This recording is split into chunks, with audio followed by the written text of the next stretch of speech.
কালিয়াকে দমন করার পর কৃষ্ণ যখন কালিয়া থেকে নিষ্ক্রান্ত হয়ে চলে এলেন তখন মহাভাগ্যবতী যশোদা দেবী নষ্ট সন্তানকে পুনরায় লাভ করে আলিঙ্গন করে গ্রহণ করব বারবার অশ্রু বিসর্জন করতে লাগে।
শুষ্ক বনের মধ্যে রাত্রে তারা সেইখানে অবস্থান করছে। হঠাৎ রাত্রে দাবাগ্নি ধরে যায়, চতুর্দিকে আগুন জ্বলতে থাকে। আগুনের ঝাপটা চতুর্দিকে ছুটতে থাকে। সেই সময় চতুর্দিকে ঘেরে নিয়েছে। তত উত্থায় সম্ভ্রান্ত লজ্জমানা প্রযুক্তস কৃষ্ণং যুযুষ্টে শরণম মায়ামোনুগমশ্বরম। তারপর অগ্নিতে দগ্ধমান ব্রজবাসী সন্তুষ্ট ভাবে উত্থিত হয়। মায়া মানব বিগ্রহ ভগবান শ্রীকৃষ্ণের শরণাগত হয়। চারদিকে আগুন ঘিরে নিয়েছে, তখন কি করবেন? সকলে তখন কৃষ্ণের শরণাগত হয়। কৃষ্ণ কৃষ্ণ মহাভাগ হে রাম অমিত বিক্রম এস ঘোর তমোবন্যী সাবগানাং রসতে হীন। হে মহাভাগ কৃষ্ণ, হে অমিত বিক্রম রাম, এই ঘোর দাবানল আমাদেরকে সব নাশ করছে। ইদং সজনেই বৈকুলভ্য ঈশ্বরান্ন শান পাই কালাগ্নে সুহিত প্রভু স্বপ্নমস্ত চরণ সঞ্জক্তুমকুতো সুদাস সুদু পুষ্কর এই যে অগ্নি, হে রাম আমাদের রক্ষা করো। সুহিত প্রভু, আমরা তোমার চরণ ত্যাগ করতে পারব না। আমার যদি মৃত্যু হয়ে যায় অগ্নিতে, তাহলে তোমার চরণ থেকে তোমরা বিচ্ছিন্ন হয়ে যাও। অতএব সেই জন্যে আমরা তোমার চরণ ত্যাগ করতে পারব না।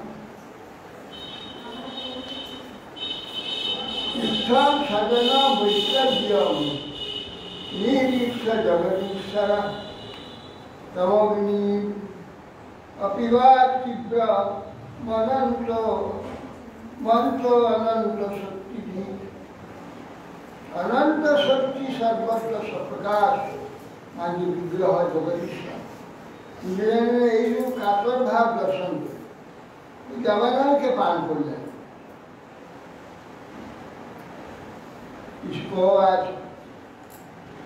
অথ কৃষ্ণ পরিবৃষ উদিতাত্মভি অনিগীয়মানো নবিশব্রজং গোকুলমণ্ডিত। বৃন্দাবন ধাম, সেখানে সর্বঋতু বৃন্দাবন আনন্দময়। সেই বৃন্দাবনে সমস্ত গোপীগণ সেই রাত্রি প্রভাত হতে সব প্রধানকে নিয়ে গৃহে সব ফিরে এলেন।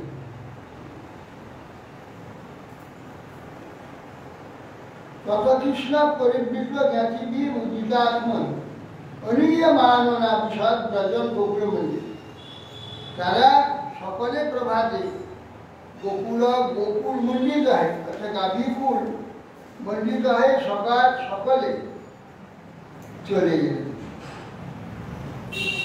ব্রজে বিক্রীত এবং গোপাল ছদ্মমায়া বিশ্বানামর্চুর অভবত নাতিপ্রিয়ান। ব্রজে এই প্রকার গোপাল ছদ্ম গোপালন ছলনা করে লোকবঞ্চনা পূর্বক ব্রজে বিহার করতে লাগল। প্রাণীগণের প্রিয় নয় অপ্রিয় গ্রীষ্ম ঋতু এসে উপস্থিত হল। গ্রীষ্ম ঋতু প্রাণীগণ ঘাম হয়ে যায়, গরম, এই জন্য অতি অপ্রিয় যে গ্রীষ্ম ঋতু এসে উপস্থিত হয়। কিন্তু সচবৃন্দাবন গুণেই বসন্ত যথাস্তে ভগবান রামের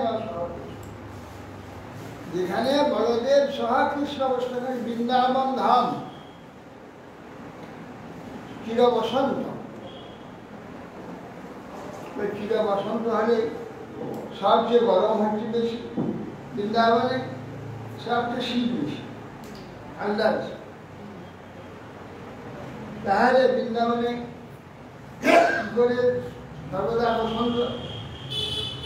একবার বৃন্দাবনে আমি ছিলাম, গ্রীষ্মকালে, গোবর্ধনে ছিলাম। এই যে গরমের হাওয়া আসছে, গোবর্ধন দিনের বেলা নিয়ে গেছিল একদম, সেই হাওয়াটা রাখতে আসে, পুড়ে দিচ্ছে। উড়ানিটা ভিজিয়ে একটু সামান্য নিমিলে গায়ে দিয়ে বসি, আর একটু শুকিয়ে বারবার ধুয়ে আনছি, একটু শুকিয়ে গেছে। এইরকম অবস্থা।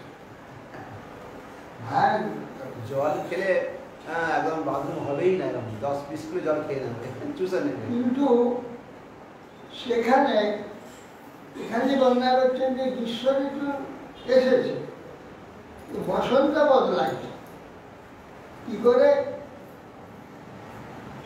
ধাম দৃষ্টিতে যদি বৃন্দাবনকে দর্শন করে, ভাব দৃষ্টি, তাহলে এই যে গ্রীষ্ম সুদারির যে কষ্ট কিছু বোঝা যাবে না। শীতের সময় হরিদ্বারে গিয়েছিলাম, ছিলাম সেখানে। সে মাটি আর পাথর আছে, মার্বেলের এত ঠান্ডা, একদিন পার করতে দুধ পড়ছে, জলটা সব বরফ হয়ে গেছে, আর পাতলা বরফ সাদা হয়ে গেছে, এক বালতি ভর্তি হয়ে দুধ হয়ে গেল। হ্যাঁ, এইরকম ওখানে এত ঠান্ডা।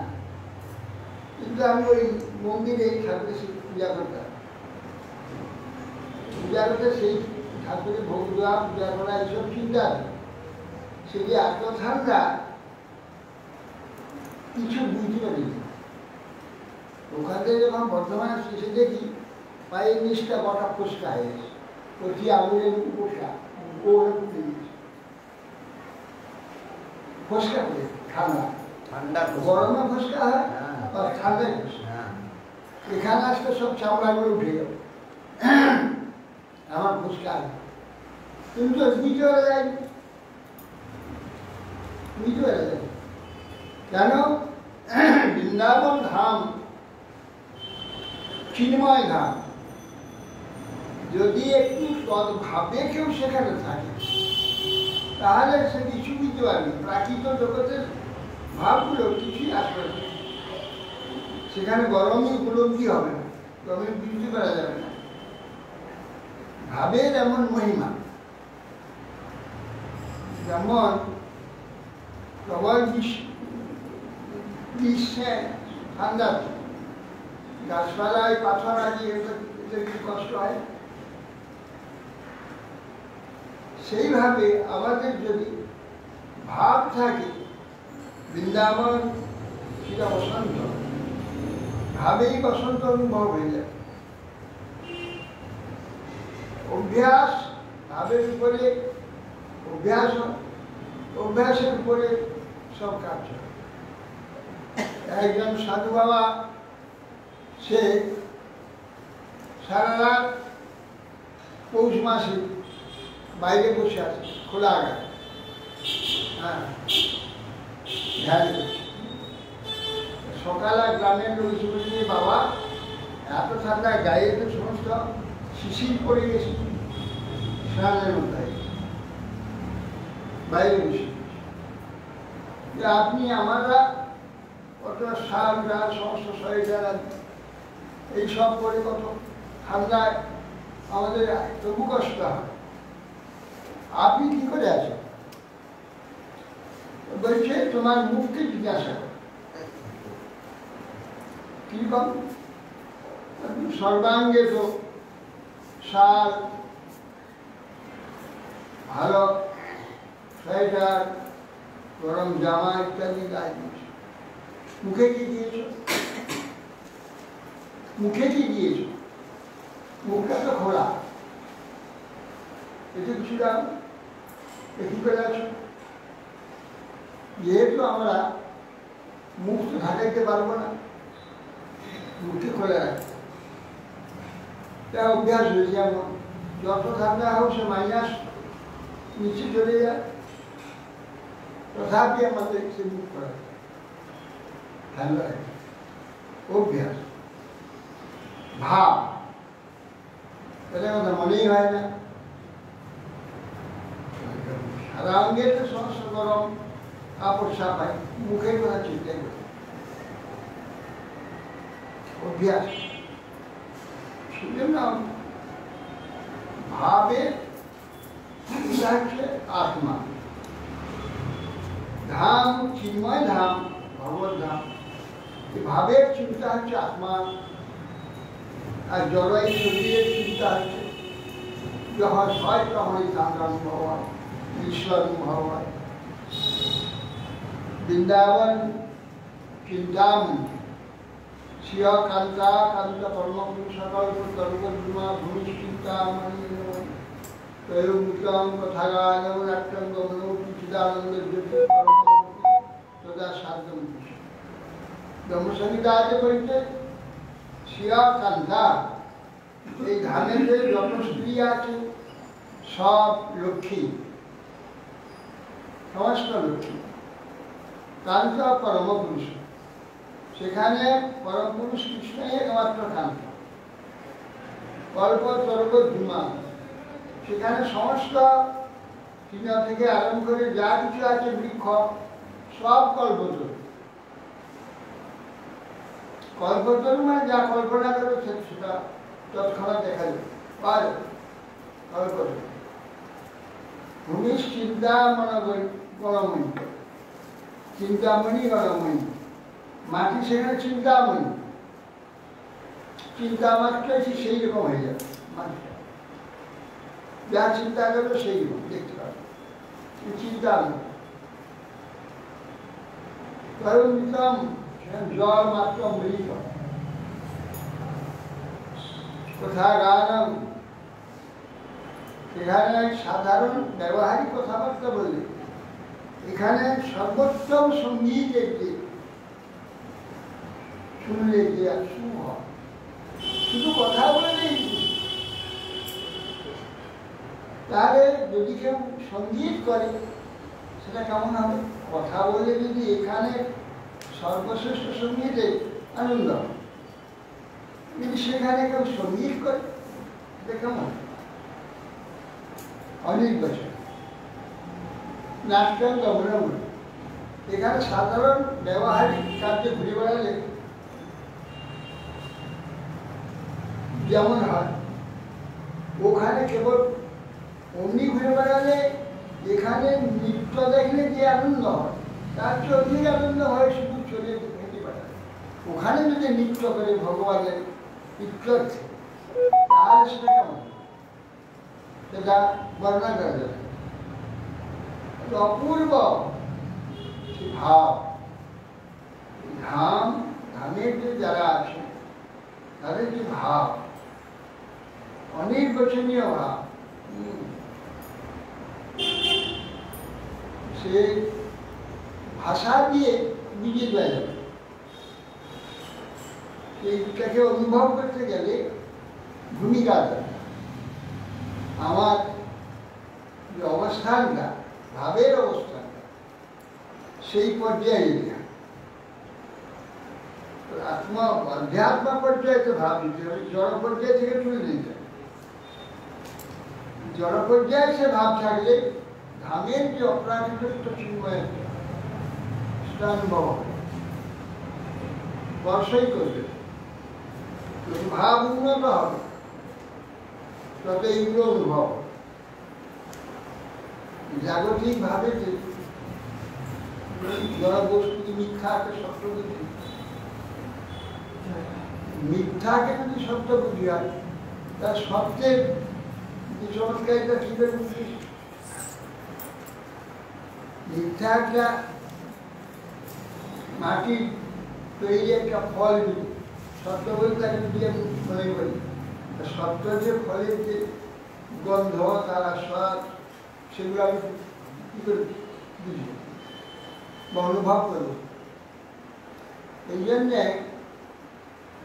এখানে যে জড়দেশ পরিবর্তনশীল, বিকৃত জড়, এই জড় জগৎ, এই জড়ের প্রতি যে সত্যবুদ্ধি হয়েছে, এইগুলো সব সুখময় বুদ্ধি হয়েছে, এগুলো খুব সুখময়। এগুলোকে ভোগ করতে গিয়ে দুঃখ চলে আসে। সুখময় যদি হয়, দুঃখ আসে কি করে? পরমান্ন, রসগোল্লা, রাবড়ি আদি খুব ভালো লাগে আমার, যেন খুব সুখের, দেখলে টপক করে আসছে, খাওয়ার জন্য একদম টপক। কিন্তু খেতে খেতে যদি অধিক হয়ে যায় তাহলে কি হবে? ভীষণ বিড়ম্বনা সৃষ্টি হবে, শরীর খারাপ হয়ে যাবে, নানা প্রকার শারীরিক ব্যাধি সৃষ্টি। তো এত সুখের বস্তু যদি হয়, আনন্দের বস্তু হয়, তাই দুঃখ হয় কেন? বাস্তবিক সুখ বা আনন্দ তাকে একটা ছবি করা আছে, ভাব দিয়ে একটা ছবি করা আছে, বাস্তবটা নয়। কোনো আনন্দ নাই। এইটা আমি কি করে অনুভব করি? আমার মুখে দিলে খুব ভালো লাগছে, খুব রস লাগছে, সবই হচ্ছে ভ্রম। আমি ভ্রম অবস্থায় যখন থাকবো, কিছুটা বুঝতে পারবো উপায় কি? উপায় হচ্ছে সাধু গুরু শাস্ত্র, এটা বলে দিয়েছি, প্রমাণ করতেছি। এখন খুব সুন্দর গন্ধ পারে, অপূর্ব গন্ধ, অপূর্ব স্বাদ, দেখতে কত সুন্দর। 2-4 ঘন্টা পরে দেখতে দুর্গন্ধ হয়ে যাবে, টক হয়ে যাবে, বিস্বাদ হয়ে যাবে। কেন হবে? বস্তু স্বরূপটাই, যেটা আমরা ভালো দেখি, ভালো অনুভব করি, সেটা স্বপ্ন। স্বপ্ন প্রত্যক্ষ করছে, এটা আমরা প্রত্যক্ষ করছি। এই প্রত্যক্ষটাকে সত্য বিচার করে ওই সত্যটাকে অগ্রাহ্য, এই সত্যের প্রতি এই বিশ্বাস করে ওটাকে অগ্রাহ্য করে, তাহলে বাস্তব সত্যে একদিন সন্ধান, বাস্তব যে সত্য জগৎ বা বাস্তব জগৎ, সেখানে যেতে পারে। তাহলে ওইগুলোকে সত্য বুঝতে দেয়, মরে গিয়ে আবার ওইখানে ওইখানে আমি তার কাছে একটু সুখ দেখাবে, তারপরে দুঃখময়, শুধু দুঃখ, দুঃখং দুঃখং তস্মাৎ ইদং জগৎ অশেষম অসৎ স্বরূপম স্বপ্নাভম অষ্টধিষণং কুরু দুঃখ দুঃখ তৈব নিত্য সুখাববোধস্ত না বলন্তে মায়া তো উদ্যদপি সদিব ভাগ। ভাগবত বলছে তস্মাৎ ইদং জগৎ অশেষ, এই হেতু এই যে জগৎ অশেষ, জগৎ গচ্ছতি কি জগৎ, যেটা কেবল চলে যাচ্ছে, তার নাম জগৎ। অশেষ, শেষ না। একটা বাচ্চার জন্ম হচ্ছে, তারপরে বাচ্চাটা একটু বড় হচ্ছে, তারপরে একটু বড় হচ্ছে, তারপর বড় হচ্ছে, হতে হতে আবার বৃদ্ধ হচ্ছে, বৃদ্ধ হয়ে ভগ্ন হচ্ছে, মরে যাচ্ছে। একটা জন্ম হইল, একটা পোড়ানো হচ্ছে, মরে গেছে, তাকে পোড়ানো হচ্ছে, আর একটা জন্ম হচ্ছে। এই জন্ম থেকে মৃত্যু সব দাহ পর্যন্ত যে সিরিয়ালটা সব সময় জগৎ বলে, জগৎ গচ্ছতি কি জগৎ, চলে যাচ্ছে, অশেষ, শেষ নেই। এই একটা মরলে তো একটা জন্ম হচ্ছে, যেটা মরছে একটা জন্ম হচ্ছে, শেষ হচ্ছে না। তারপরে অবস্থান যে সম্পদ পড়ে যায়, অশেষ, অসৎ স্বরূপ, সৎ নয়, নিত্য স্থিতি নাই, অসৎ স্বরূপ। কিরকম অসৎ? দেখতে আছে কিছু কিছু নেই। এটা কিরকম স্বপ্নাভব, স্বপ্নে আমরা সব দেখি, সব অনুভব করি, হ্যাঁ, ভয় করি, আনন্দ পাই, স্বপ্নে যা কিছু দেখি। সেখানে তো কিছুই নেই, সেখানে শুধু মন আছে। আমার মন দিয়ে সব দেখি, মন দিয়ে শুনি, মনই সেখানে সাপ হয়েছে, মন হয়েছে, বাঘ হয়েছে, মনই সব হয়েছে। দেখে সেখানে শুধু অনুভব করি, প্রত্যক্ষ করি। আমাকে একজন গুলি করছে, হ্যাঁ, আজ হচ্ছে আমাকে বেঁধে দিয়ে গুলি করছে, যা আমার গুলি করছে আমি মরে যাবো, আর ঠান করে মানে শুট করলাম আমার বুকে, সেটা বুঝতে পারছি না, ঠান করে বুকে লাগে, আর সঙ্গে ঘুমিয়ে ঘুমিয়ে সময় দেখছি গুলি করছি না, তো দেখলি এখানে জ্বালা করছে, জ্বালা করছে এখানে, কি করে জ্বালা করছে? স্বপ্ন ভাবে এত সত্যবুদ্ধি রয়েছে যে সেইটা গুলিটা এখানে গেলে এখানে অনেকক্ষণ জ্বালা গেছে। একটু এগিয়ে পিছনে পিছনে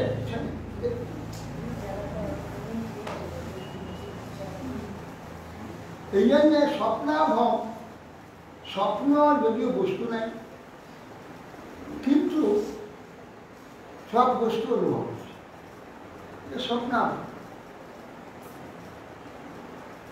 মিথ্যা বস্তুতে সত্য বুদ্ধি করে বহু জন্ম কি হয়েছে, অস্তদিশান, আমাদের বুদ্ধিগুলো অস্তমিত হয়েছে, বিচার ক্ষমতা নেই, বুঝতে আমার পারি, সব দেখি, সব শুনি, সব জানি, হলে কি হবে? কিছু কিছু করতে হয়, বিশ্বাস। আমি জানি এটা ঠিক না, যেটা এত সুন্দর, এত দুঃখদায়ী, দুর্গন্ধময় হয়ে যায়। একটা এত সৌগন্ধময় খাদ্য আদি আমরা ভোজন করি, কিন্তু একটা প্রতিগন্ধময় বস্তু হয়ে বেরোয়, এ কি ব্যাপারটা হবে? বস্তুগুলো এইরকম মায়া অঘটন সংঘটন পটিয়েছি, মায়া অর্থাৎ ম্যাজিশিয়ান, ইন্দ্রজালিক। এই ইন্দ্রজাল দ্বারা বস্তুগুলোকে, বাহ্যের বস্তুগুলো এমনভাবে তৈরি করে দিয়েছে আমাদের, আমরা একবার ভুলে দিয়েছি। আর তার যে স্বরূপগুলো প্রত্যক্ষ করি, জানি, শুনি, দেখি, কিছু মনে করতে পারি সেটা যে ঠিক নয়, মিথ্যা বস্তু, সেটা কিছুতেই বিশ্বাস করে। এই জন্য এইগুলো যদি সে প্রত্যক্ষ অনুভব করে, কে অনুভব করে না, যারা প্রত্যক্ষ বিচার করেছে, তার প্রতি যাদের প্রীতি নেই, আকর্ষণ নেই, আসক্তি, তার মুখে শুনতে, তবে এটা বিচার। নিজেরা দেখছি, শুনছি, তথা আমি কোনোদিন বিশ্বাস নিয়ে একটা ঠিক বাদ করছি। একজন সাধুর কাছে একটা বিধবা তার ছেলেকে নিয়ে, সেটা ভীষণ মিষ্টি খায়, তো অত মিষ্টি কিনে দিতে প্রতিদিন প্রচুর মিষ্টি খায়, মিষ্টি দিতে হবে, আরে উৎপাত করে। সাধুর কাছে গিয়ে বলছে, সাধু বাবা, তুমি তো বহু লোককে কথা বলো, লোকে তোমার কথা শুনে বিশ্বাস করে, তোমার কথা মতো চলে, বহু লোক তোমার শিষ্য আছে, যে তোমার কাছে যায় তোমার কথা সে ভাবে শুনে, তাহলে আমার এই ছেলেটা এত মিষ্টি খায়, আমি কোথায় পাবো বিধবা, আমার টাকা বের করে প্রতিদিন মিষ্টি দিতে হবে খেতে, বেশি করে, আমি আর পাচ্ছি না বাবা, আপনি একটু বলে দেন। আপনি বললেও বলে দেন এই জন্য যে না মিষ্টি খায়, মা 15 দিন পরে আসবে। কেন বাবা আজই বলুন না, আপনি 15 দিন পরে আসবেন? 15 দিন পরে এসেছে, আসতে বলে দেখো বাবা, তোমার মা টাকা পয়সা নাই, টাকা পয়সা কোথায় পাবে, প্রতিদিন তোমাকে এত মিষ্টি খাওয়াতে পারবে কোথায়? মিষ্টি তুমি যেন আর খেও না, মিষ্টি খেও না, মাকে, মা কষ্ট হয়। আর কাল থেকে মিষ্টি চাইবে না তো, খাবে না তো? বলো না, না খাবো না। কাল খাবে না, না। মা কাল থেকে আরো মিষ্টি চাইবে। তাহলে বাবা 15 দিন আগে বলে দিন, সেই সময় এই কথাটা বলবেন। সেই দিন তো উল্লেখ হতো যে বাবা আর মিষ্টি তুমি খেও না। তো 15 দিন পরে আমার কাছে করলেন যে মা তখন যে আমি ভীষণ মিষ্টি খাই, আমি যদি বলি সে কথা কাজ করবে। শব্দ ব্রহ্ম, এই জন্য সিদ্ধ শব্দ করে না, এই মন্ত্র যেমন সিদ্ধ, তাকে এমন সিদ্ধ করেছে, প্রত্যক্ষ করেছে, তাকে সেভাবে ব্যবহার করেছে, সেভাবে অনুভব করেছে, সে সেই শব্দটা বলি কাজ। শব্দের শক্তি আছে, গোটা বিশ্বটা শব্দের উপর চলছে, গোটা বিশ্বটা শব্দের উপর চলছে। শব্দ এমন শক্তিমান, শব্দটাকে ঠিক শব্দে পরিণত করতে হবে। তো শব্দকে যদি আমি অশব্দ করে দেই, আমি লোককে বলছি নিজে পালন করি না, তাহলে আমার কথা আমাদের বিশ্বাস হবে কেন? সে শব্দ সত্যি নেই, মরা শব্দ। শব্দ বলতে হবে জীবন্ত শব্দ, যা প্রাণ আছে, সেটা কাজ হবে। আমি নিজে বলছি, আমি সেটা করি না, কাজ হবে। সেই জন্য আমি তো মিষ্টি খাইব না। কি করে আমি বললি আমার কথা শুনি? আমি 15 দিন মিষ্টি ছেড়ে দিই, মিষ্টি ছেড়ে খাই না, এরপরে খাবো না। এই জন্য এই ছেলে আমার কথা শুনে ও কাল থেকে খাবে। এই জন্য শব্দ হচ্ছে ব্রহ্ম। এখানে সব কিছু শুনে সেটাকে প্রত্যক্ষ করতে হয়, প্র্যাকটিক্যাল করতে হয়। শব্দ শ্রবণ করে দেখতে হয় প্রত্যক্ষ। সে যে প্রত্যক্ষ করবে তখন সে সঙ্গে সঙ্গে গ্রহণ করবে, সেটা প্রত্যক্ষ করে না, শুনে। সংসার কিছু নয়, জগৎ কিছু নয়, শরীর কিছু নয়, কিছু নেই, কিছু নেই বলছি, মুখে বলি। কিছু নেই ভাবটা তো আনতে হবে, ব্যবহারিক ভাবে। কোনো কিছু থাকবে না, সব থাকবে, কিছু থাকবে। যতক্ষণ ব্যবহার করছেন ততক্ষণ থাকবে, ব্যবহার থেকে চলে গেলে কিছু মনে নেই। আর তা না হলে আমাদের সব মনে গেঁথে থাকে, মরার পর আর কোথাও যেতে পারি না, এইখানে টেনে, এইখানে ঘুরছে। সে যে কি কষ্ট। আমাদের এখানে স্থূল শরীর আছে, স্থূল জায়গায় চলে যাই, স্থূল স্থান পরিবর্তন করি। কিন্তু সূক্ষ্ম শরীরে যখন অতিবাহিক দেহ থাকে, সে দেহেতে যদি সে কোথাও যেতে না পারে, বন্দি থাকে, তখন কি অবস্থা? অথচ বিশ্ব ব্রহ্মাণ্ড সর্বত্র শরীর থাকে, তার সেই রকম শরীর, সূক্ষ্ম শরীর। তারপরে চিৎ শরীর আছে, ছেড়েই দিলাম। চিৎ শরীরের উপরে একটা সূক্ষ্ম শরীর আছে, মন, বুদ্ধি, অহং, এই তিনটা একটা শরীর আছে। মৃত্যুর পরে আমরা সেই শরীরটা দেখতে পাই, এইরকম এরই মতো শরীরটা দেখতে। তারপরে যারা সাধন তপস্যা করে, সিদ্ধ শরীর চিন্তা করে, সেইটা ভাবতে থাকে সেই শরীরটা, আর সেই শরীরটা যেখানে ওইখানে চলে। এই জন্যে আমাদের এইসব শাস্ত্র স্বতঃসিদ্ধ, এ কারণ মানুষের লেখা, এ স্বয়ং ভগবান। যেটা ব্রহ্মা এই ব্যাসদেব কিছুই জানতে পারেনি, কিন্তু মহাভারত লিখেছে, 4 বেদ প্রকাশ করেছে, উপনিষদ লেখা হয়েছে, পুরাণ, 18টা পুরাণ, উপপুরাণ, এ সমস্ত লেখা হয়েছে, সব রচনা করেছে। মহাভারত সর্বশেষে, মহাভারতের স্ত্রী, শূদ্র, পতিত সকলেই। না স্ত্রী সূর্য শূদ্র আর পতিত এদের বেদে অধিকার নেই এইসব সেই জন্য তাদের জন্য মহাভারতের সব অধিকার আছে বেদ উপনিষদ আদি যা কথা সব মহাভারতে এই জন্য মহাভারত স্ত্রী সূত্র সকলেই পড়তে পারে এই যে শরীরকে লিখে পড়েও তো তার শান্তি হয় আনন্দ হয় সেই জন্যে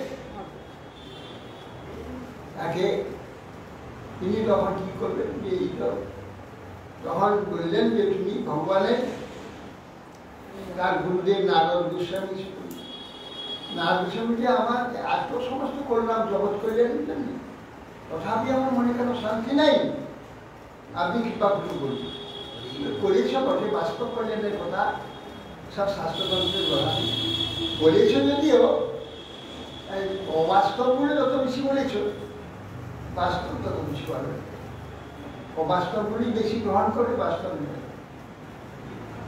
তাহলে তুমি ভগবানের মহিমা কথা বেশি করে বলো এখানে জাগতিক যে সুখের কথা যত বেশি করে বলেছ ভগবানের মহিমা সেরকম বেশি করে বলো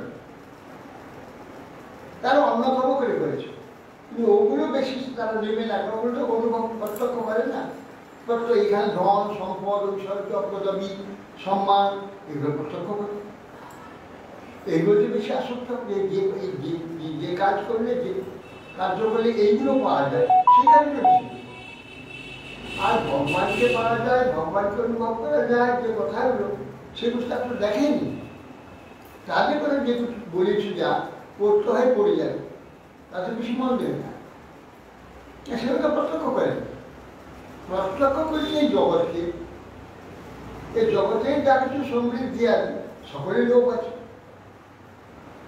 যা কর্ম করলে যা ব্রত করলে যা তপস্যা করলে যা দান করলে এখানে সম্পদ ঐশ্বর্য চমৎকারিতা যা সব পাওয়া যাবে আর যদি পাওয়া যায় তো সেইগুলি তো করবে বেশি এই জন্য তুমি ভগবানের কথা বেশি করে বলো আর এইসব কথা কম করে বলো না শুধু বলো এখন তোমাকে বলতে হবে শুধু ভগবানের কথা বলতে হবে এমন একটি শাস্ত্র প্রণয়ন করা ভগবানের কথা তখন ভক্তি যোগে না বলেছি সম্যক প্রণীত আমলে অপস্বরূপ সম্পূর্ণ মায়াঞ্জত তখন তিনি সেই সৌম্যাশ্রয় বদ্রিকাশ্রম হিমালয় ধ্যান হচ্ছে ভগবান ভক্তি যোগে না মনসী সম্যক প্রণীত আমলে অমল নির্মল চিত্তে যখন একাগ্র হবে তাকে চিন্তা করতে লাগে সম্যক প্রণীত অপসৎপুর সম্পূর্ণ তখন পূর্ণ পুরুষ ভগবানকে দেখলে মায়া লজ্জিত হয়ে তার পিছনে রয়েছে মায়াঞ্চ তদপাস জয়া সম্পৃক মায়া জয়া সম্মুখ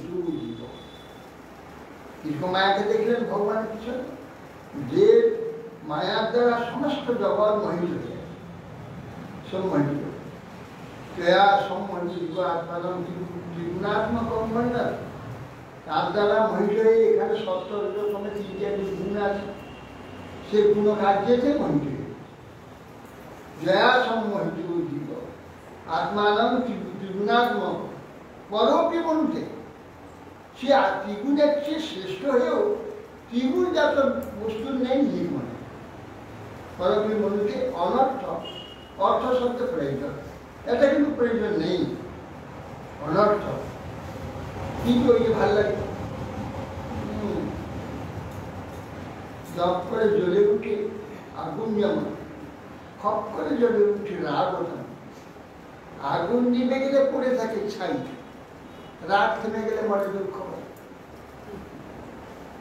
ক্রোধ হয়ে যায় নানা রকম যা তা কথা সব পড়ে কতদিন লাভ হলো না তারপর যদি যার উপর বর্ষা করবে সেই কথা বলবে তার ক্রোধটা যার উপর প্রয়োগ করবে যদি সেই কিছু তার প্রতিকার না করে চুপ করে যায় তারপরে দুঃখ হয়ে যায় ক্রোধ থেমে গেলে মনে দুঃখ হয় তখন দুঃখ হয়ে যায় কেন বললাম না বললেই বলি এই খারাপ কথাগুলো অতএব সেই জন্য এগুলো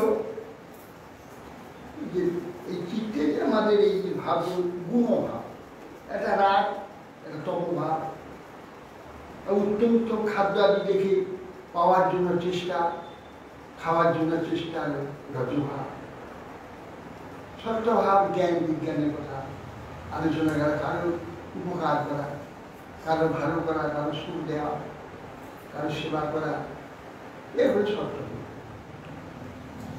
এই তিনটিয়া গুণে, হ্যাঁ, আর সেই গুণের ভাবকে আমি মেনে নিয়ে নিজেকে সেই ভাব করে মনে করি আত্মানম ত্রিগুণাত্মক, ত্রিগুণাত্মক পরোপি মন। আমরা এই তিনটার বাইরে, এই তিনটার বাইরে আমাদের অবস্থিত। সেই অবস্থিতে যেতে হবে যে নিত্য সুখ, নিত্য আনন্দ, নিত্য লোকে যদি যাবার কারণ ইচ্ছা থাকে, নিত্য ধর্ম প্রাপ্তির কারণ চলে, এর অনিত্যের প্রতি মোহ ত্যাগ করবার অভ্যাস। আমরা পাচ্ছি না, অর্জুন বলছি কৃষ্ণের সখা, কৃষ্ণের সখা যে কোনো ব্যক্তি হতে পারে, কত বড় শ্রেষ্ঠ হলে তো কৃষ্ণের সঙ্গে বন্ধুত্ব, কৃষ্ণের সখা সে বলছে, বলছেন যে এই যে চঞ্চলহি মন কৃষ্ণ প্রমাথি বলবদ্র, এই মনটা ভয়ানক চঞ্চল, কৃষ্ণ প্রমাথি, অত্যন্ত মস্ত মাতা, বারবারকে বললেও এ শুনে না। চঞ্চলহি মন কৃষ্ণ প্রমাথি, প্রমাত্ম বলবদ্র, মহাশক্তিশালী। তো শ্যাম নিগ্রহ মানে বায়ুর সদৃশ, একে নিগ্রহ করবার ইচ্ছাটা, বায়ুকে যেমন নিগ্রহ করা যায়, একে নিগ্রহ করা যায়। বায়ুর সন্তুষ্ট, বায়ুর সন্তুষ্ট। তাহা বিশ্বাস বলছেন অসংশয় মহাভাব মন দুর্নিগ্রহ চলম। হ্যাঁ, তোমার কথাটা সংশয় নেই, ঠিক কথাই বলছো। এ ভয়ানক শক্তিশালী, দুর্বার মন, দুর্বার মন, দুর্বার মানে একে বারণ করা অত্যন্ত দুঃখজনক, এই জন্য তাকে বলা দুর্বার। দুর্বার মন, একে বারণ করে শুনবে না, বারণ করে যায়। ঠিক কথা বলছি, চঞ্চল মন অসংশয় মহাভাব মন দুর্নিগ্রহম চল। মনটাকে নিগ্রহ করা বড় কঠিন, এটা চলম, সবসময় চলেছে, চঞ্চল, ফটফট করে চলে গেছে। এত চঞ্চল যেন পাড়াকে যেমন ধরা যায়, ফটফট ফটফট পাড়াকে ধরা যায়, ঠিক সেই প্রকার এই মন অত্যন্ত চঞ্চল। ঠিক কথাই বলছি, কিন্তু অভ্যাসেন পঞ্চ বৈরাগ্যের চতুর্থ। হে কুন্তি নন্দন, অভ্যাসেন পঞ্চ বৈরাগ্যেন বুঝ্যতে। অভ্যাস এবং বৈরাগ্যের দ্বারা একে বর্ণনা করা যায়।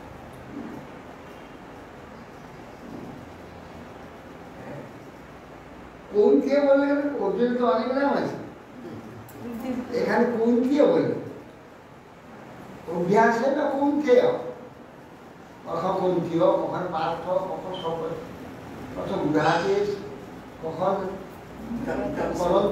কত কি পিতাপুত্র, হ্যাঁ পিতাপুত্র, হ্যাঁ সেটা আছে। এইসব নাম হয়েছে, নাম যেখানে যা হয়েছে ওই সম্বন্ধে ওখানে আছে বলে নাম বলে। এখানে কোনকে কেন বলে? দেখো কোনকেও তাকে জন্ম, তার পুত্র হল, সে পুত্রকে ভাসিয়ে দিয়ে নিশ্চিন্তে সেটা কি করে হয়? পারি আমরা। একটা স্নেহের যে পুত্র প্রথম জন্ম হয়েছে, তাকে একটা বাক্সের মধ্যে করে জলে ভাসিয়ে দিয়ে সে এতদিন তাকে ভুলে আসে। এই জন্য কুন্তি হয়েছে। কুন্তি পুত্র, তুমি কুন্তি কি করেছিল? সে যদি জন্মদ্বার সদ্যজাত পুত্রকে উন্নতি হচ্ছে, কাজ পাওয়া যায় না কেন? কোনটা পাওয়া যায়? এগুলো যেগুলো ভালো খাবার বা ভালো সম্মান, ভালো বস্ত্র, ভালো অলঙ্কার, ভালো গৃহ, এগুলো ত্যাগ করতে গিয়েছে। সদ্যজাত পুত্রগুলি বাঁচিয়ে দেবে, এইগুলো সব ঠিক আছে। এই জন্যই গেছে ঠিক ঠিক সেই জায়গা সেই নামটা বলছে গীতাতে, যেখানে অর্জুনকে বলছে, কোথাও অর্জুন বলছেন, পার্থ বলছেন, কুন্তি বলছেন, পরন্দব বলছেন, হ্যাঁ, সব্যসাচী বলছেন, কত কি নাম বলছে, কেন? সেই জায়গায় সম্বন্ধ আছে। সেই জন্যে এখানে কুন্তি বলছে যে দেখো, কুন্তি যদি সদ্যজাত পুত্রকে ভুল থাকতে পারে, তাহলে আমরা এগুলো ভুল থাকতে পারি না। তাহলে এগুলো ভুলে থাকলে অভ্যাস হলে করছো, অভ্যাস করো, আর বৈরাগ্য করো, নাশ হয়ে যাবে। মন কোথায় ছুটি, যেটা আছে আমার আসক্তি, আমার ওইটা ছুটি, যা যা আমি ভালোবাসি ওইটা ছুটি, তো ওর প্রতি ওই ভালোবাসা ছেড়ে দাও, আর মনকে ধরে আনো। বৈরাগ্য আর অভ্যাস, মন চলে যাবে, আবার ধরে যাবে, আবার চলে যাবে, আবার ধরে যাবে, আবার চলে যাবে, আবার ধরে যাবে, বারবার ধরতে ধরতে তখন মন ভাবতে বারবার এর সুবিধা আমি যাই, আর এ আমার কেউ ধরে যাবে, আর খালি আমাকে গালাগাল দেয়, মানে গালাগাল দিতে হবে। তখন মনের দুঃখ হয়ে যাবে, আমি আর যাবো। এখন ইচ্ছা করলেও তখন মন আরো হয়ে যাবে, ইচ্ছা করে এইবার এই জগৎটা হচ্ছে যন্ত্র, সব যন্ত্র, যেটা অভ্যাস করবে সেইটাই অভ্যাস। হ্যাঁ, প্রত্যেকদিন আপনি এখানে যারা যেখানে পাঠ শুনতে বসে দেখেন, সব সেখানে বসে দোষে জায়গায় বসে, কেন? অভ্যাস, মায়া। আমি যাকে ধরবো সে আমাকে ধরবে, অভ্যাস। মায়ার স্বভাব কি? মায়ার স্বভাব আমি যাকে ভালো, আমি এই যে ভালোবাসবো সে আমাকে ধরবে। নেশা করো, সেখানে ভালো আছে, কোনো চিন্তা নেই। একদিন খেলো, দুদিন খেলো, 3 দিন খেলো, 4 দিন, তারপরে আর পারবে না, সে ওকে ধরবে। ও আর এই ছুটতে হবে, কোথায় পাবো নেশা, কোথায় পাবো? এই মায়াকে, মায়ার যা কিছু আমি ধরবো সে আমাকে ধরবে। আচ্ছা, অতএব সেই জন্য এইগুলোকে, ওই জন্য কিছু না বৈরাগ্য অভ্যাস, যেটাতে বারবার মনটা চলে যাচ্ছে সেটার প্রতি অনাসক্ত, আর বারবার ফিরে নিয়ে আসে, কিছুদিন ফিরে আসার পর আসে যাবে না। অতএব সেই জন্যে এখানে এটা হচ্ছে ভগবান এখানে যে এখানে বসন্তের নেয়, শত বৃন্দাবন গুণের বসন্তই লক্ষিত। বৃন্দাবনটাকে বসন্তটাকে তো ভীষণ গরম, বসন্ত লক্ষিত। দত্তাস্তে ভগবান সাক্ষাৎ রাম সহ কেশব সেখানে সর্বদা অবস্থান করছে ভগবান, সেখানে তাদের সেই অবস্থানের গুণে ভগবান তো সেখানে কেন আছেন? কোথায় নেই? এখানে নেই, এখানে আছে, সর্বত্রই ভগবান আছে। কিন্তু বৃন্দাবন নামক একটা জায়গা, নবদ্বীপ একটা জায়গা, সে একটা সীমার মধ্যে আমরা সেটাকে কল্পনা করেছি, এইখানে ভগবান আবির্ভূত হয়েছে, এই শান্তি ধাম। এই যে ভগবানের প্রতি অত্যন্ত প্রীতির হেতু, সেই ভাব যে ভগবানের কাছে চিন্ময় ধাম, আনন্দময় ধাম, এই ভাব যখন সৃষ্টি হয়ে যাবে তখন গর্ব লাগবে না, তখন গর্ব লাগবে না। এসব আমাদের ভাবের বিষয়, ভাবহি ভবকারণ, যা কিছু প্রাপ্তি ভাবের উপরে হয়। অর্থাৎ সেই জন্য বৃন্দাবনটা একেবারে বসন্তের ন্যায় সুখম হয়েছে।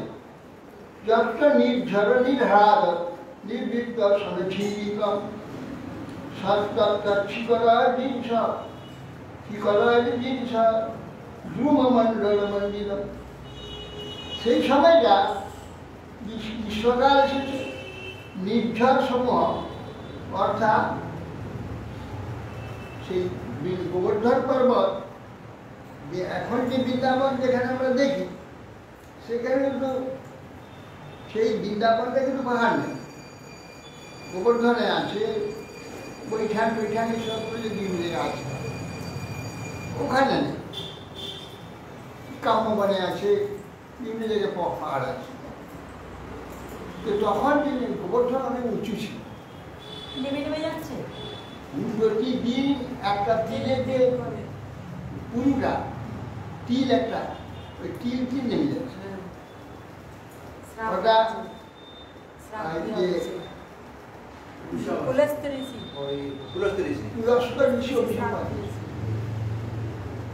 পুলস্ত্য ঋষি অভিসম্পাদ, পুলস্ত্য পুলস্ত্য পুলস্ত্য ঋষি নিয়ে আসছিলেন। পুলস্ত্য ঋষি। পুলস্ত্য উনি কাশীতে কাশীতে কাশী কাশীতে পাহাড় নেই, পাহাড় নেই কাশী। তো ভারতে কাশীতে একটা পাহাড় করতে হবে, পাহাড়ের নিচে বসে তপস্যা করবো, পাহাড়ের গুহায় বসতে হবে, পাহাড় নিয়ে একটা ওটা কাশী ধাম। ভগবান কৈলাসনাথের ধাম তো কৈলাস নেই এখানে, ওখানে কৈলাস হচ্ছে হিমালয়, পাহাড় আর পাহাড় এখানে নিয়ে আসে, চলে গেলেন হিমালয়। হিমালয়ের পুত্র হচ্ছে না জোর, হিমালয়ের জোর পর্বত, জোর পর্বতের পুত্র হচ্ছে গোবর্ধন, ছোট্ট একটি শিলা।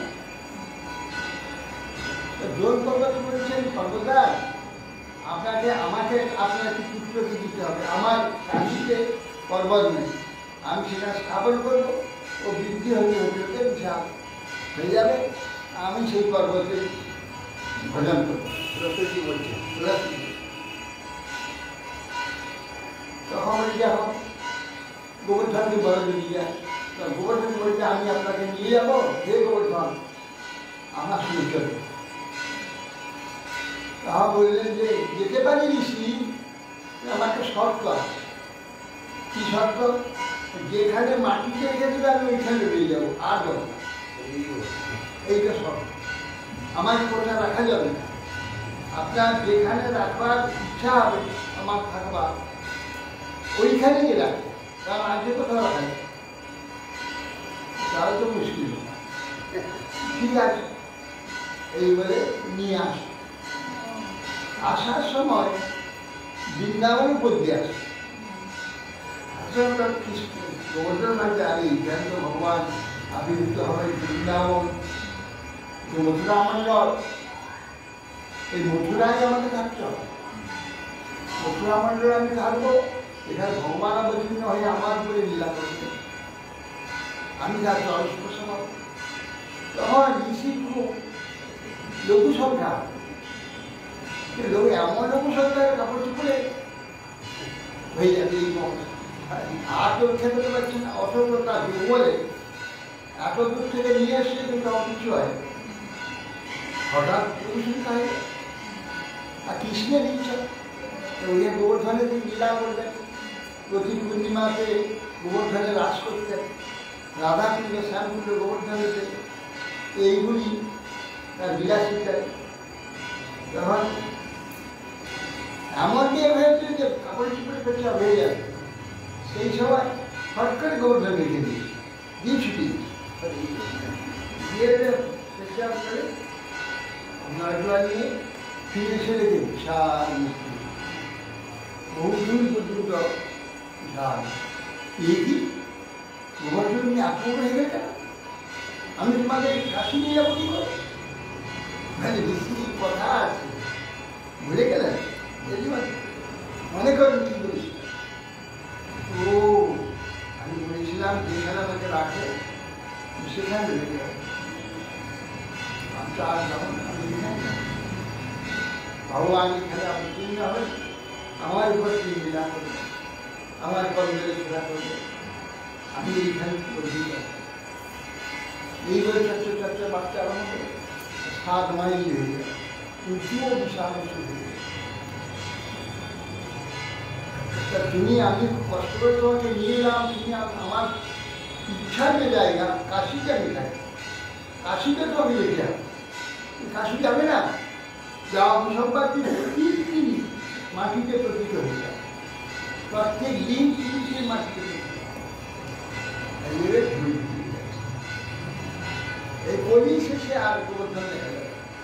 ওখানে চওড়াই নয় এতে চওড়া বিষয় ছিল, সব দিয়ে গেছে। সবই মাটি করে চলে যাচ্ছে আস্তে আস্তে। বহু বহু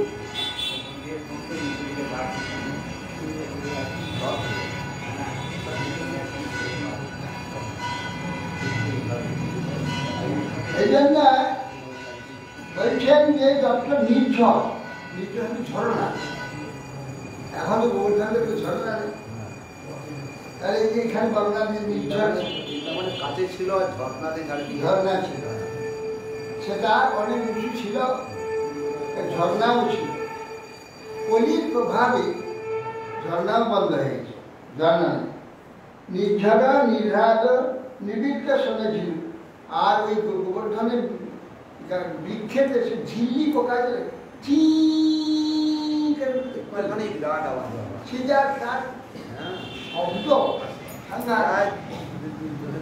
প্রায় হাফ মাইল দূর থেকে শোনা যাবে। সেই ঝিল্লি ওই বলছে নির্ঝরের যে শব্দ, শব্দের যে মধুর শব্দ, সেই নির্ঝরের শব্দ ঝিল্লি শব্দেতে ঢাকা পড়ে যাচ্ছে। শাশ্বত শিকর জীবসার যুবমণ্ডল এবং নির্ঝর যে জলকণা স্পর্শ স্নিগ্ধ বিলাস শাশ্বত শিকর শীতলকারী জীবসার যুবমণ্ডল মণ্ডিত। সেই যে স্নিগ্ধ জলকণা স্পর্শ শিষ্ণ সমস্ত তরুণী বৃক্ষ আদি সমস্ত বৃন্দাবনের সমস্ত বিভূষিত হয় যেখানে রয়েছে।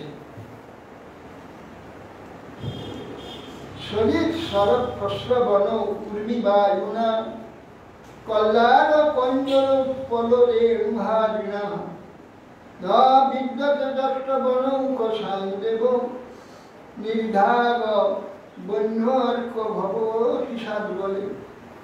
শরীর সর প্রশ্রবণ গ্রীষ্মের বৃন্দাবনে অতি স্বাদ বলে, অতি তৃণময় ভরিতে পারো না যে স্থান, তৃণময় স্থান, সেখানে কল্যাণ আবার জলাশয় রয়েছে। নির্ঝরে সে জলাশয় সৃষ্টি করেছে। সে জলাশয়তে কল্যাণ পদ্ম আর উৎপল, এইসব কল্যাণ হচ্ছে ওই যে কুমুদ, শালু, পদ্ম, উৎপল যে নীল পদ্ম, তাকে সবুজ দিকে পুষ্প করে, নীল উপর দিকে উৎপল, উপর দিকে তার পড়াশুনো রয়েছে, উৎপল বলে। উৎপল প্রভৃতি কুসুম, তার যে সৌগন্ধ বয়ে নিয়ে যায় বাতাস, সরোবরে প্রস্রবণ, তরঙ্গ স্পর্শে শীতল বায়ু প্রবাহিত যে প্রতিবাসী গ্রীষ্মকালীন যে সূর্যতা, তার যে অগ্নি দহনজনিত যে তাপ সেখানে ছিল না। বৃন্দাবনে সেটা থাকে না। অগাধ তয় হৃদি নিহিত দুর্বিধি গাবৎ পুরিব্য পুরিনেই সমন্ততম যত্র চন্দাংশু করব ঈশ্বল্য না ভুব রসংসার বলিতঞ্চ গৃহণতি। যত্র বৃন্দাবনে সে বিষয় লাস, বিষবাদ অতি যে তীক্ষ্ণ তাপ, গ্রীষ্মকালে তাপটা যখন বিপ্রহ হয় তখন রৌদ্র তাপটা যেন বিষের মতো লাগে, বিষবাদ। এখানে জগৎ উৎসা পুলিনে সমন্ত অগাধ শরীর যে নদীসমূহ কিংবা সরোবর তরঙ্গরাশি তীরকে স্পর্শ করে, সে অতিক্রম করে যার জন্য ভূমি পাক আদি শীতল হয়েছে কাদামাটি, তার হাওয়া তার যতদূর যা তত শীতল করে দিচ্ছে। নিদায়কালীন সূর্য কিরণ বিষতুল্য উগ্র হলেও সেই শীতল ভূমি এবং শীতল বৃক্ষের ছায়া স্পর্শে শীতল বায়ু দ্বারা সর্বত্র যেন শীতলীকৃত করে দিয়েছে, অর্থাৎ বসন্ত হওয়ার অনুভব। কেন ওখানে বসন্ত পর্যন্ত? এই জন্যে যমুনার যে ঢেউ, সরোবরের যে বাতাসের যে ঢেউ, এই সব ঢেউয়ের জন্যে এবং ভিজা মাটিতে শীতল হওয়ার জন্য সেই বাতাসে সমস্ত বৃন্দাবন শিলালিখিত। আর ভগবান ভাবে যে সেই সব সমস্ত গোপীগণে ব্রজবাসীগণে কৃষ্ণের দিকে দিছে। কৃষ্ণ কোথায়, কখন আসবে, কি করছে কৃষ্ণ, সকলেই কৃষ্ণ দিকে। কৃষ্ণ এমন একটি আকর্ষণীয় বস্তু তাদের কাছে যে সকলেই কৃষ্ণ চিন্তা করে।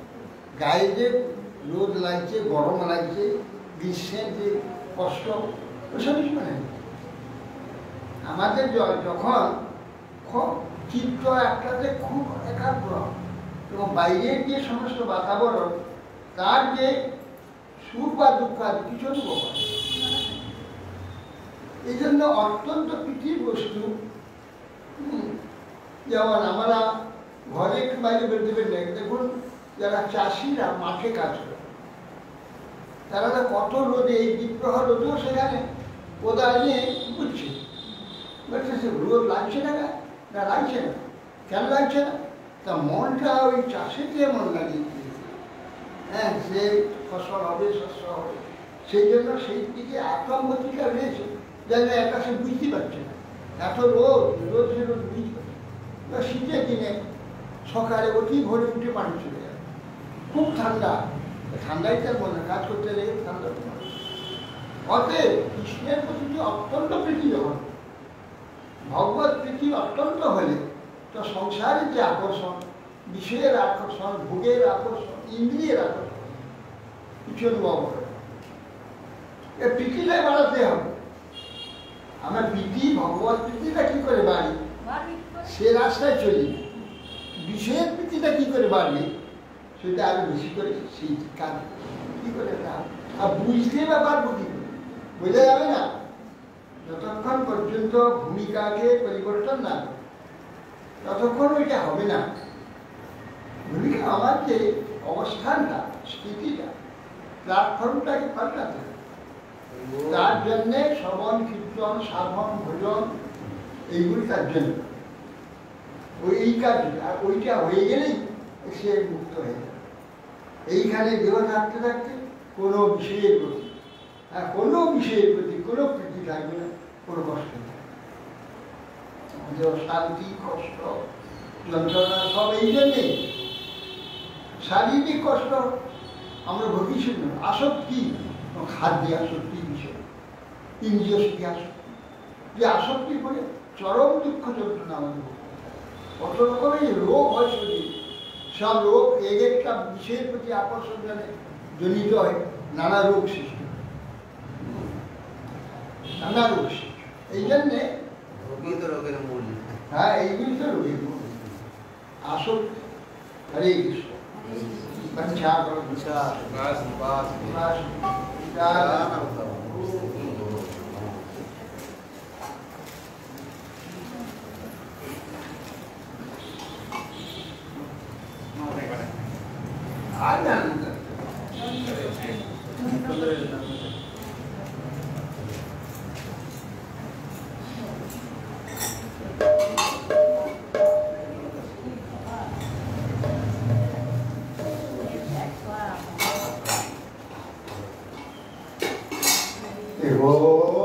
সংসারে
Hare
জয় শ্রী গুরু গোবিন্দ গোবিন্দ গুণান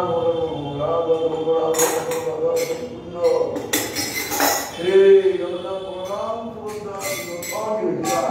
জয় বিষ্ণুমান শিল গুরু মহারাজ জয় জয় শিল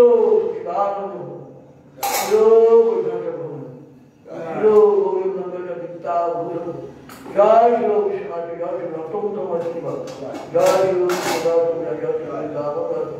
जय रामाचार्य जी जय स्वामी रघुनाथ जी गोपाल जय श्री सर्वोत्तम श्री राय रमन जय वेंकटेश्वर श्री चैतन्य प्रभु नित्यानंद चालू धाम जय श्रीमद भगवत महाराज हम तो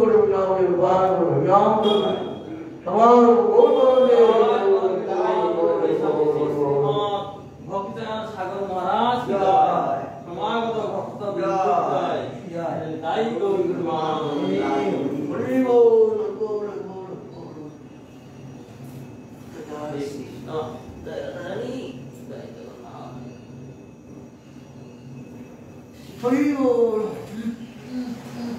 हे कृष्ण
যাই হোক তোমার তো লোক আছে এখানে আমাকে তো জানাতে হবে যে আমি যাবো একদিন থাকবো বলতে হবে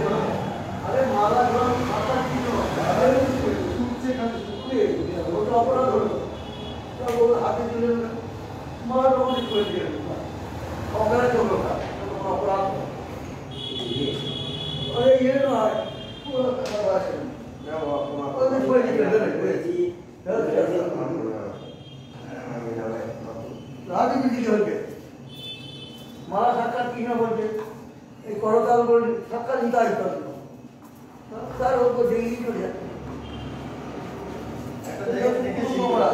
তুমি ওই তো আমি থাকবো তার তো থাকবো